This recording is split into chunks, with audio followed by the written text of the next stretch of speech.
kuhudhuria mafundisho hayo. Kama ulikuja siku ya kwanza, ukaja siku mbili, ukaja siku tatu, siku ya 4, siku ya 5, siku ya 6 hadi siku ya 7 na ya 8, hakika kwamba Mungu wetu kuna kitu ambacho amekufundisha kuhusu uwakili. Wale pia waliweza kuhusika, natumai kwamba wameweza kufaidika sana katika hali ya kuelewa uwakili. Wakili ni juma ambalo limekuwa nzuri, pia nasi tumekuwa pale Koje kuanzia saa 12 mpaka saa 1 jioni, na tumekuwa na mwalimu ambaye alikuwa anatoka pale Kerwa. Kila jioni alikuwa anafika na kutufundisha. Na zaidi ya yote tumeweza kuona mkono wa Bwana, kwa sababu pia tulikuwa na maombolezi hapo tulipokuwa tukimaliza tu wiki tukimaliza maombi tunaingia maombolezi.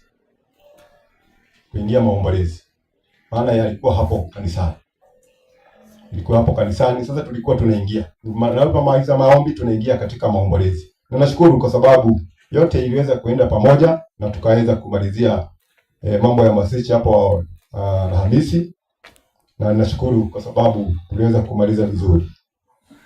Wiki hii imekuwa ni ya mibaraka, na kwamba tumeweza kubarikiwa zaidi kuhusu wiki ya wakili. Kila wiki ya wakili inakuja kila mwanzo wa mwaka ama Februari, na inakuwa ni ya kutufundisha na kutuhuisha katika mioyo yetu, kwamba tuweze kujua kwamba Mungu wetu ni Mungu ambaye anayetupenda na anatujali. Mungu anatupenda na anatujali, na ako na kusudi na kila mmoja wetu. Ako na kusudi na wale watoto wadogo unaowaona pale. Ako na kusudi nawe. Ako na kusudi nami. Ako na kusudi na vijana. Ako na kusudi na kila mmoja wetu. Kwa hivyo katika uwakili tuweza kujifunza kwamba wakili ni mtu ambaye ametengwa ama amepewa kazi kama msimamizi au manager, foreman, majina hayo ambayo ni ya kusimamia kitu ambacho sio chako, kitu ambayo sio chako. Kwa hivyo wakili ni mtu ambaye anatakikana, ni mtu ambaye ni wa kuaminika, ni mtu ambaye ni mwaminifu kwa ajili ya kuweza kusimamia vitu ambazo sio vyake, vitu ambazo sio vyake. For example, uweze kupewa hii tent, uweze kuitunza. Kwa hivyo kazi yako ni kuhakikisha kwamba kila wakati inapohitajika imekuwa pitched vizuri na imeweza kuwa safi, iko sawa sawa. Kama ni ya white, jinsi ambavyo ni ya white, iko sawa sawa, ni white. Kama ni blue, iko blue. Ikilaluka kidogo inarudishwa vizuri. Ikilaluka inatengenezwa. Wewe umekuwa wakili wa kusimamia hiyo tent, kwa sababu wewe Mungu ameona kwamba uweze kusimama na unategemewa kwa ajili ya jambo hilo. Huyo ni manager katika upande wa tent, na anaifanya vizuri, na ninashukuru wale ambao wanalauka kuja kuweza kuisimamisha. Huo ni uwakili. Wakili tumeona kwamba ni mtu ambaye anasimamia vitu ambazo sio vyake viwe vizuri. Kama ni speaker kama ile, unaweza kutegemewa kwayo kwamba haitoi sauti vizuri, kwamba hii speaker inataka kutengenezwa. Unapewa pesa, unaenda unaitengenezesha vizuri. Unapewa majukumu ili uweze kusimamia vitu hivyo, si vyako, lakini umesimama navyo kama ni vyako. Kazi ya wakili ni kazi ambayo inatujulisha kwamba Mungu wetu anataka tuweze kusimama, tukiweza kusimama tukiwa wawakilishi wake hapa duniani. Mungu alipoumba mbingu na nchi katika kitabu cha Mwanzo, aliweza kuumba nchi na dunia, akaumba kwa siku 6. Na akaona sasa iko sawa na iko sawa sawa, akapumzika siku ya 7. alipomuumba wanadamu kwa siku ya sita, na baadaye akaweza kuona ni vizuri Mungu mwenyewe aweze kuwapa mamlaka, aweze kuwapa dominion ya kuweza kumiliki vitu vyote ambavyo wameweza kupeana katika Eden. Mungu akampa majukumu Adam na Eve waweze kusimamia bustani ya Eden. Wakawa ni wakili wa kuweza kuitunza bustani ya Eden. Huo ni wakili ambao Adam aliweza kutwikwa na Mungu mwenyewe, waweze kuwa watunzaji wa Eden na bustani ya Eden, wakiweza kuisimamia. Ndio sababu ukisoma katika kitabu hicho, tusomee Genesis 1:28. Mwanzo 1:28. Mungu akawabarikia, Mungu akawaambia, zaeni mkaongezeke, mkaijaze nchi na kuitiisha, mkatawale samaki wa baharini na ndege wa angani na kila kiumbe chenye uhai kiendacho juu ya nchi. 29. Mungu akasema, tazama, nimewapa kila mche utoao mbegu ulio juu ya uso wa nchi yote, pia na kila mti ambao matunda yake yana mbegu, vitakuwa ndivyo chakula chenu. Nashukuru. Angalia jinsi ambavyo Adam Mungu ameweza kumpa majukumu. Alimpa majukumu hayo ili aweze kuelewa kwamba Mungu mwenyewe ameweza kumweka kama msimamizi pale katika bustani ya Edeni. Na pia amemuumbia mwanamke ambaye atakuwa mke wake katika maisha yake. Akaambiwa, saeni mfanye nini? Mkaongezeke. Mkaongezeke. Be multiply. Waweze kuongezeka. Waweze kufanya nini? Waweze kufanya nini akina mama? Waweze kufanya nini akina baba? Kuongezeka. Kuongezeka. Ndio sababu unaona tuko na watoto wadogo, ili tuweze kufanya nini? Kuongezeka. Hiyo ni jambo moja ambao Mungu aliweza kumpa mwanadamu ili aweze kuenenda na mpango wa Mungu na msingi wa Mungu, jinsi ambavyo Mungu alivyokuwa amepanga tangia awali.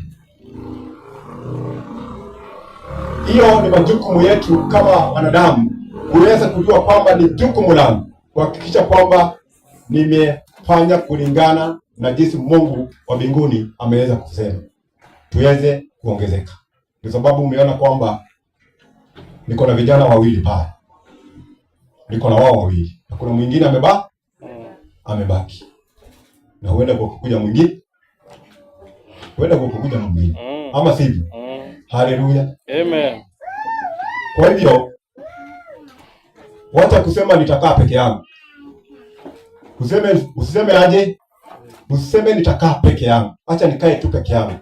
Kwa sababu ukisema nitakaa peke yangu, utakuwa umeenda kinyume na mapenzi ya Mungu. Kwa sababu wewe uko na kusudi. Kusudi lako ni kwamba be multiply. Ongezeka. Ongezeka. Ongezeka. Kwa hivyo wapendwa, Mungu wetu akapeana majukumu, akawapa na akawaeleza ni nini mtakula, ni nini mtakunywa, ili maisha yenu yaweze kuwa mazuri, maisha yenu yaweze yakaongezeke. Kwa hivyo tukaona kwamba alipomaliza mambo hayo yote, Mungu akapumzika siku ya Sabato. Haleluya, amen. Mungu akapumzika siku ya Sabato. Siku ya saba Mungu akaweza kuipumzika katika mwanzo, na akaona ni sawasawa na ni njema. Ikawa hivyo. Mwanadamu nawe akafuatilia. Kwa nini Mungu akawa amepumzika? Ili hata mwanadamu Adam na Eve nawe wasichanganyikiwe, ili na wao pia waweze kufanya nini? Kupumzika siku ya Sabato. Ndio sababu leo tuko hapa ili tuweze kupumzika na tuweze pia kuwa kwa pamoja katika kupata neno la Mungu na kuweza kusemezana kwa pamoja kwa ajili ya kazi ya Mungu. Kwa hivyo wapendwa, katika siku ya Sabato, katika upande wa kuweka uwakili katika Sabato, siku ya saba, pia Mungu wetu ameiweka kwa ajili yetu tuweze kupumzika. Baada ya kufanya kazi siku 6, siku ya saba akaitenga ili kila mmoja wetu aweze kupumzika.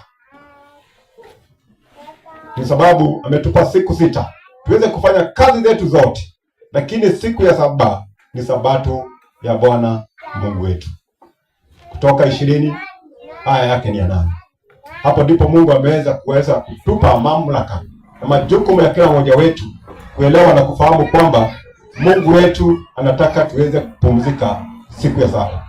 Kwa sababu unapofanya kazi siku 6, siku ya saba wewe upumzike. Na anasema wewe upumzike pamoja na watu wa familia yako.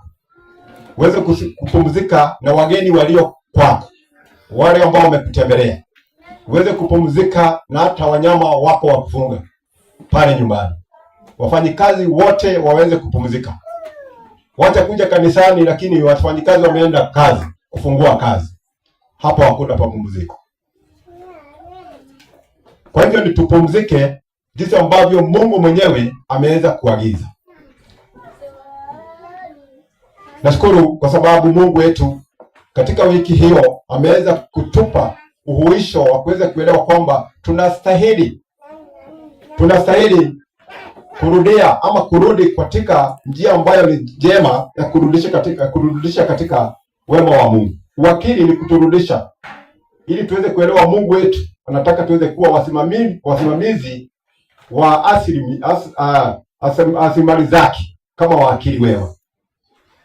Kwa hivyo wapendwa wa ndugu na dada zangu, Mungu wetu alipopeana pia mishe tuweze kukula chakula ambacho yeye Mungu wetu anataka tuweze kukula, na akaweza kupeana ili tuweze kuweka miili yetu ikiwa nzuri, miili yetu ikiwa na afya, miili yetu ikiwa na nguvu, na akaweza kutupea chakula ambacho tutakachokula kama wanadamu.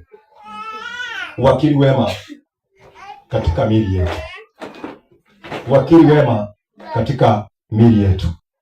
Ndio sababu atuambia katika kitabu cha Wakorintho wa kwanza 6.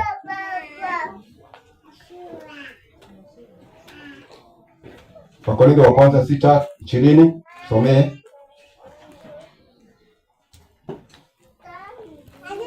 Wakorintho wa kwanza 6:20 na 19.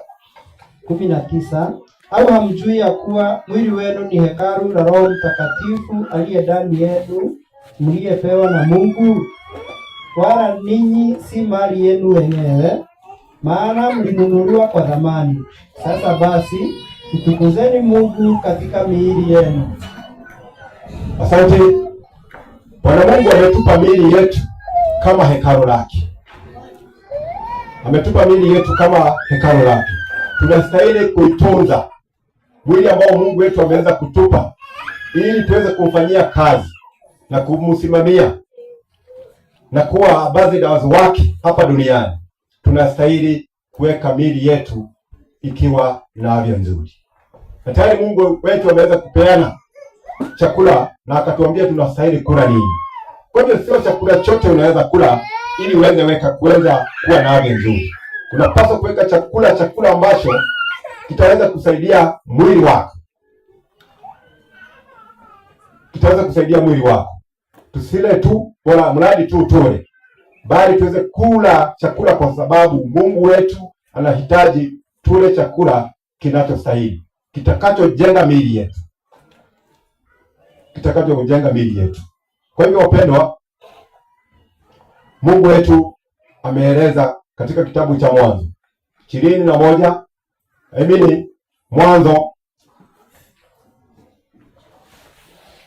Mwanzo tumeweza kusoma pale, akatupa mche, akatupa mboga za kondeni, akatupa na nini nyingine. Tunajua chakula ambacho Mungu wetu alizopeana za asili ili tuweze kuweka miili yetu nguvu naweza kuweka miili yetu iwe na afya, iweze kuwa na damu, tunywe maji.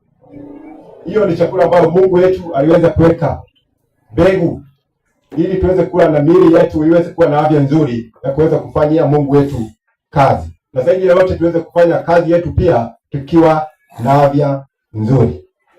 Haya ni mambo ambayo Mungu wetu anataka tuweze kuelewa. Haya ni mambo ambayo Mungu wetu anataka tuweze kuyajua na kuyakumbuka, kwa sababu ndio hitaji la Mungu wetu, ndilo kusudi la Mungu wetu. Kwa hivyo katika upande wa uwakili na katika upande wa kuelewa manager wa Mungu katika vitu vyake, ni sisi wenyewe kama watoto wake tujue kwamba Mungu wetu ako na kusudi kubwa kwa kila mmoja wetu, kwa kila mmoja wetu. Uwakili ni mwito. Uwakili ni mwito. Ni mwito kwa kila mmoja wetu. Ni mwito wa kujitoa na kumsimamia Mungu wetu hapa duniani. Wa kumsimamia Mungu wetu hapa duniani. Naomba tuweze kusoma katika kitabu cha Mathayo 25. Mathayo 25 aya yake ni ya 4 na 14, samahani.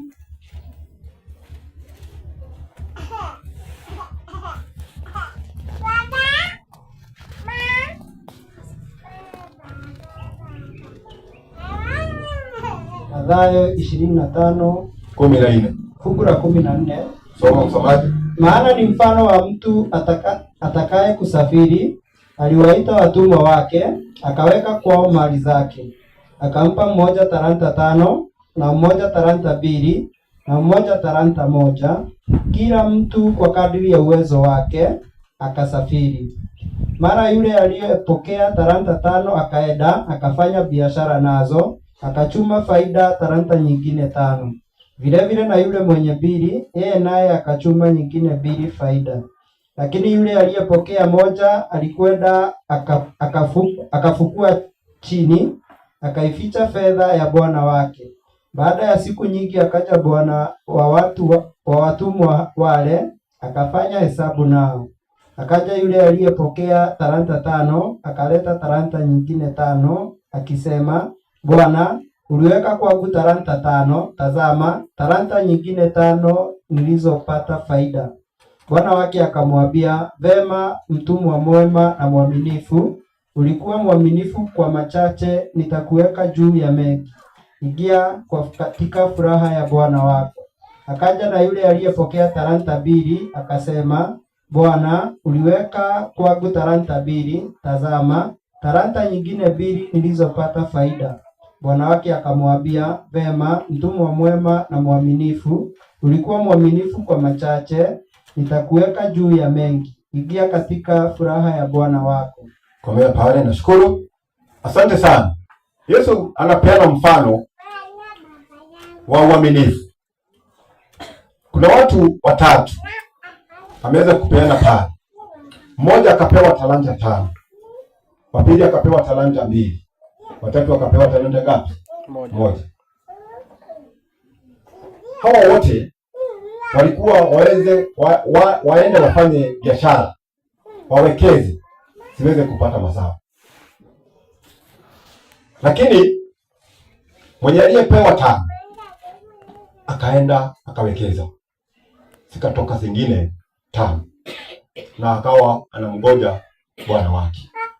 Wa pili vile vile akapewa zake 2, akaenda akawekeza, zikatoa zingine 2.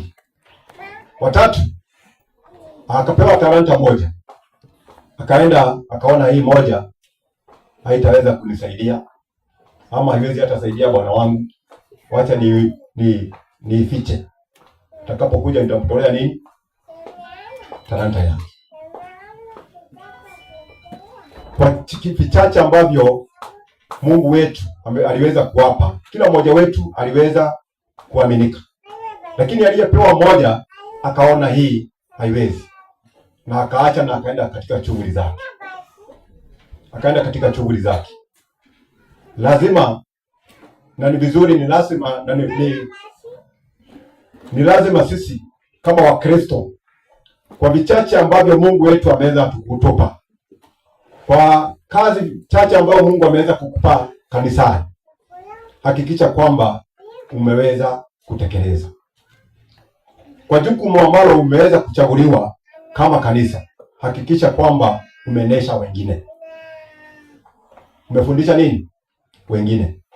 Umenasha wengine. Tunashe watu ili waweze kujua kazi ya Mungu. Bali ambapo umeweza kuchaguliwa katika position yoyote ambayo umeweza kupewa kanisani, jaribu kumfundisha aliye karibu nao.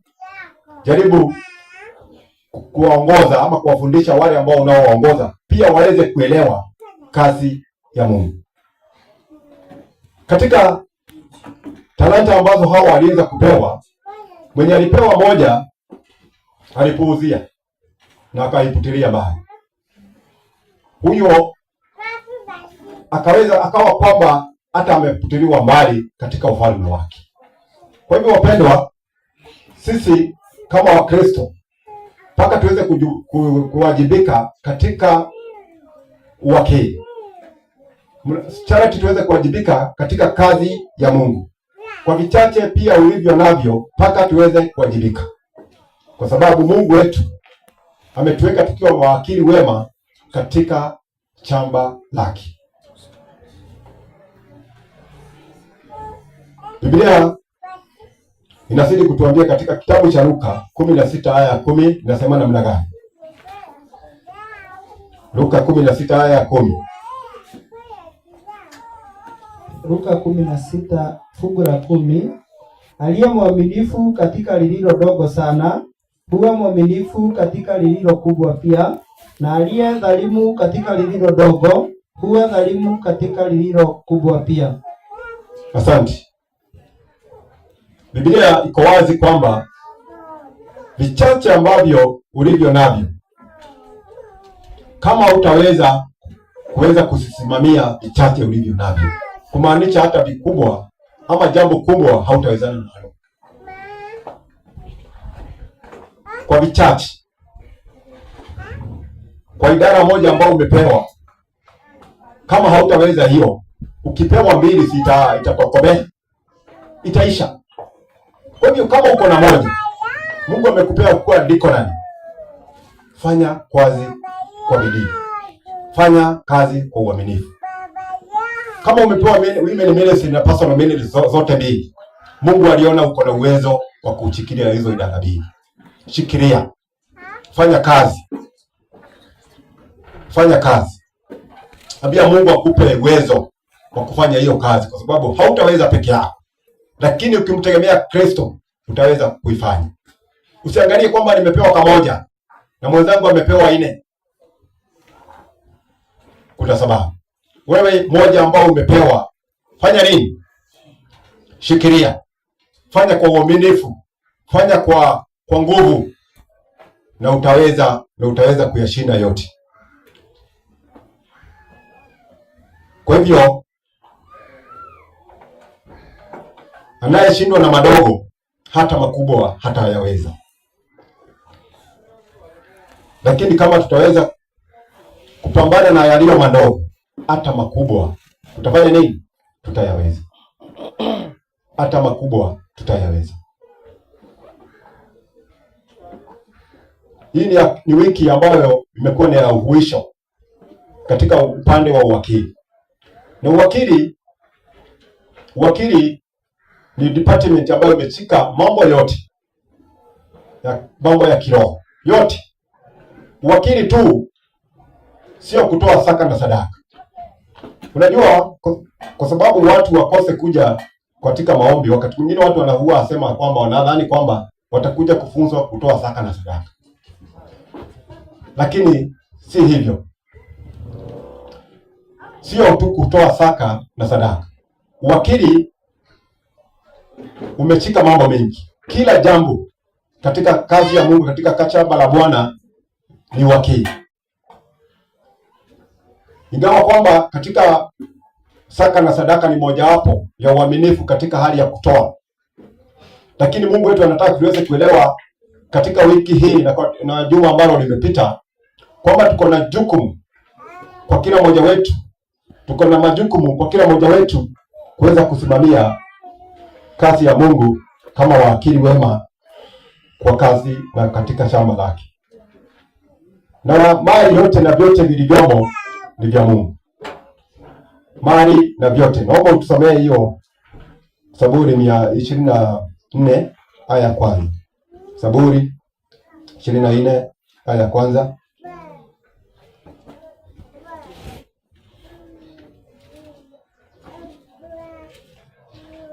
Zaburi 24 aya ya kwanza. Nchi na vyote vijazavyo ni mali ya Bwana, dunia na wote wakao ndani yake. Nashukuru. Nchi na vyote vijavyo ni mali ya Bwana. Nchi na vyote vijavyo ni mali ya Bwana. Kwa hivyo sisi hatuna chochote. Sisi kama wanadamu hatuna chochote. Hata mtoto ambaye umemchika ama mtoto uliye naye si wako, ni mali ya Bwana. Bwana ambaye uko naye ama mke ambaye uko naye si wako, ni mali ya nani? Ni mali ya Bwana. Kama ni mtoto, mtunze, maana umepewa jukumu la kumtunza, kuhakikisha kwamba amekula, amevaa, amesoma, ameshimba, ako sawa katika hali ya afya, ako sawa sawa. Huyo mtoto umepewa jukumu la kumtunza. Unapomhangaisha mtoto kwa njaa na mambo mengine kumtesa, unaenda kinyume na mapenzi ya Mungu. Hakikisha kwamba mtoto huyo wako sawa sawa, kwa sababu umetwikwa mzigo wa kuweza kumwangalia huyo mtoto kama manager wake, aweze kuwa pia mtu mzima. Bibi ambaye umeoa, umepewa mtunze. Wacha kuhangaisha bibi. Umepewa uweze kufanya nini? Kumtunza. Mtunze mke wako. Mtunze mke wa ujana wako, aweze kuwa na furaha pale nyumbani. Aweze kuwa na furaha pale kanisani.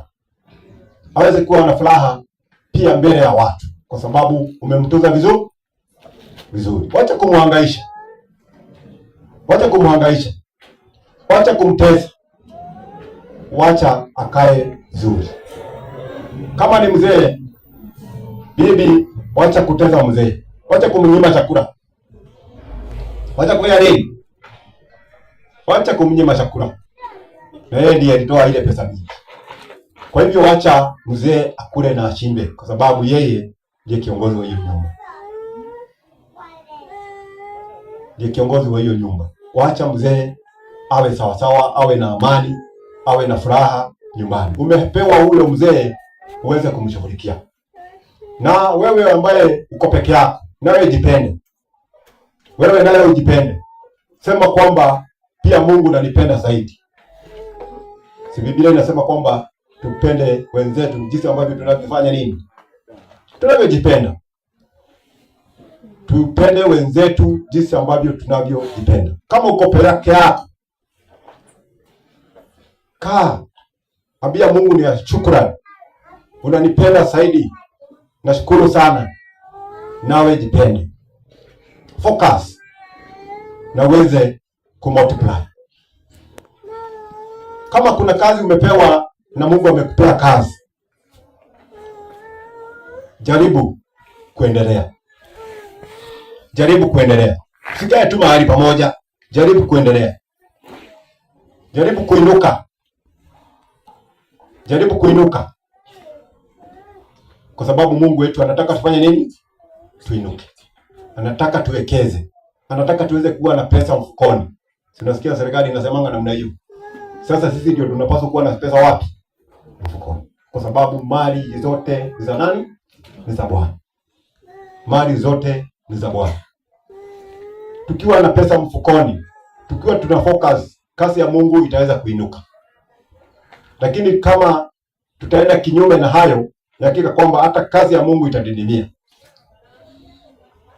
Itadidimia. Kwa hivyo wapendwa, Mungu wetu ako na haja na kila mmoja wetu.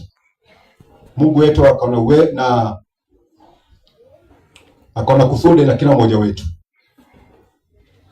na tukiweza kutafakari kuhusu uwakili, tutaweza kuishi katika maisha ambayo ni ya furaha, tutaweza kuishi katika maisha ambayo ni ya matumaini, tutaweza kuishi katika maisha ambayo sio ya mahangaiko, tutaweza kuishi tukiwa na matumaini ndani ya Kristo, kwa sababu tumewakuwa mawakili wema katika kazi ya Bwana.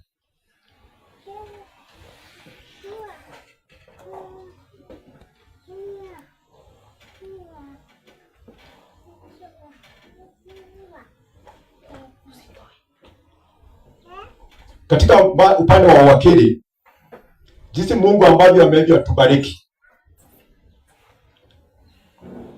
ametubariki, ametupa mali nyingi, ametupa vitu pia tuweze kufanya nini? Tuliweza kujifunza kuhusu stewardship na upande wa nini, na horizontal na diagonal, ama sivyo? Vertical. Tuweza kujifunza kuhusu vertical na horizontal.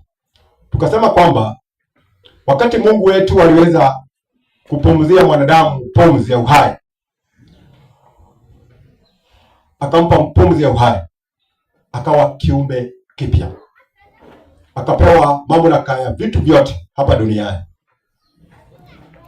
Pia nasi katika stewardship upande wa horizontal, anataka pia nasi tuweze kuwafikia wengine, tuweze kufikia wengine, tuweze kuwafikia wengine, tuweze pia kuchangamana na wengine, kuwasaidia. Upande kama jirani yako hana mavazi, umpe nini? Umpe mavazi. Kama uko na nguo nyingi ambazo hufai, unaweza maliza hata miezi mitatu, miezi minne haujaivaa, na mwenzako ama jirani yako hana mavazi, amelalukiwa. Wakili wema ni kwamba ni kuweza kupeana na kuweza kuwasaidia wahitaji. Huo ndio wakili wema, si kwa wale nguo sinaharibikia pale. La, Mungu wetu anataka tuweze kushare na wengine mali ambazo Mungu amefanya nini? Ametupa. Tuweze kushare na wengine. Kama ni chakula, tuweze kushare na wengine.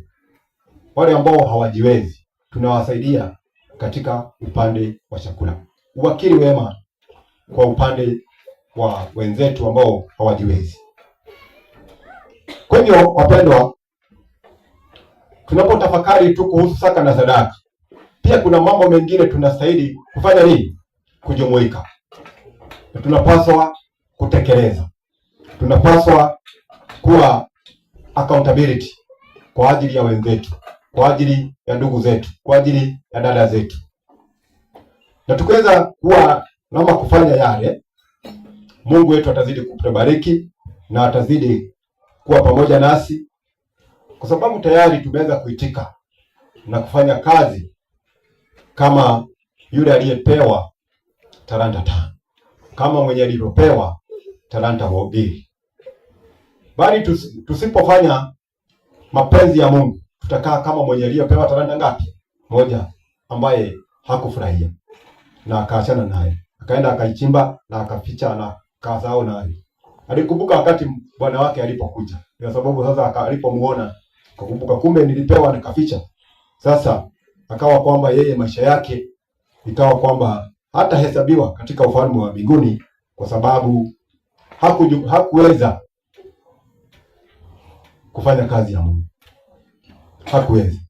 Kwa hivyo wapendwa, Mungu wetu anataka tuweze kuchangamkia kazi yake, anataka tuweze kuchangamkia kazi yake. Tusomea Wakorintho wa kwanza 10:31.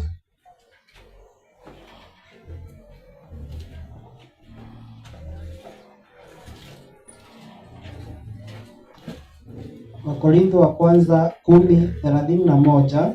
Basi mlapo au mnywapo au mtendapo neno lolote, fanyeni yote kwa utukufu wa Mungu. Asante. Kwa hivyo tulapo au tunywapo, tufanye mambo haya kwa utukufu wa Mungu. Nikasema hapo awali kwamba tukule kama Wakristo, tukule kama wakili wema, kwa sababu tunafanya hayo kwa ajili miili yetu ni hekalu la Roho Mtakatifu. Miili yetu ni hekalu la Roho Mtakatifu, tunastahili kuiweka kama chombo kitakatifu. Tunastahili kuweka kama chombo kitakatifu. Tuweke miili yetu ikiwa, tuachane na vitu ambazo ni za kuharibu miili yetu. Tuachane na vitu kama hizo. Vitu ambazo zitaharibu miili yetu. Tunazielewa. Tuachane nazo. Kama chakula hakitengenezi mwili, hakijengi mwili, hakina afya, ni chakula cha nini? Vyakula, tuweze kula vyakula ambavyo vitasaidia miili yetu na vitajenga miili yetu, kitatupa afya na kitatupa nguvu.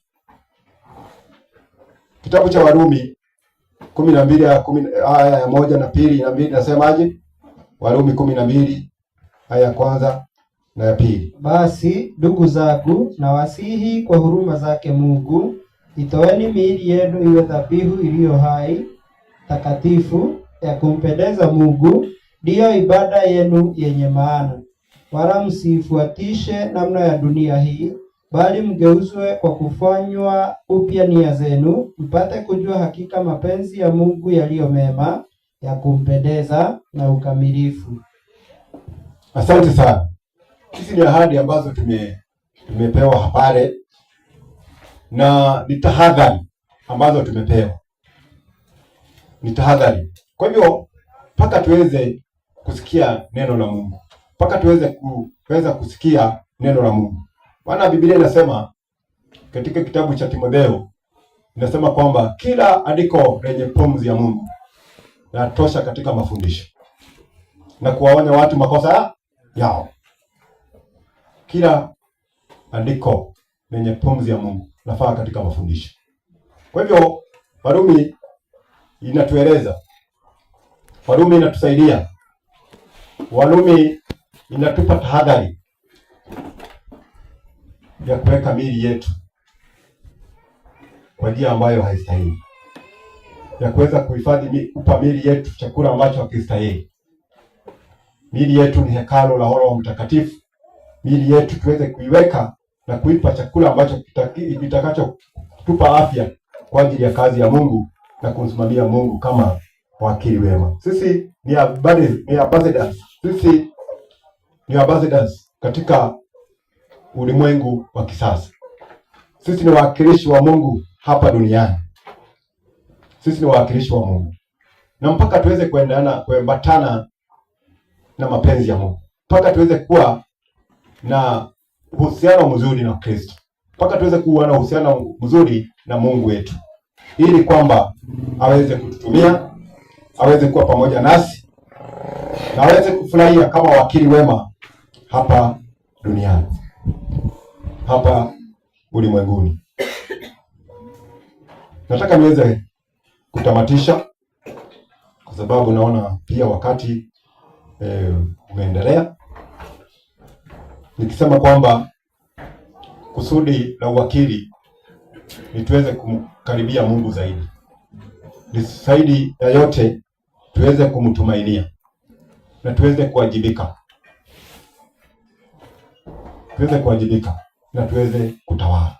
Jinsi ambavyo Mungu alivyopea Adam bustani ya Edeni aweze kuitawala, pia nawe umepewa majukumu hayo. Tuweze kutawala vitu ambazo Mungu ameweza kutupa kama Wakristo. Kama ni resources ambazo tuko nazo, tuweze kuwa wakili wema, kuweza kuvitunza na kusitumia kwa njia ambayo inayostahili. Naomba tuweze kutamatishia pale nikisema kwamba Mungu wetu azidi kutubariki na azidi kutunemeshea neema zake na azidi pia kutuongoza.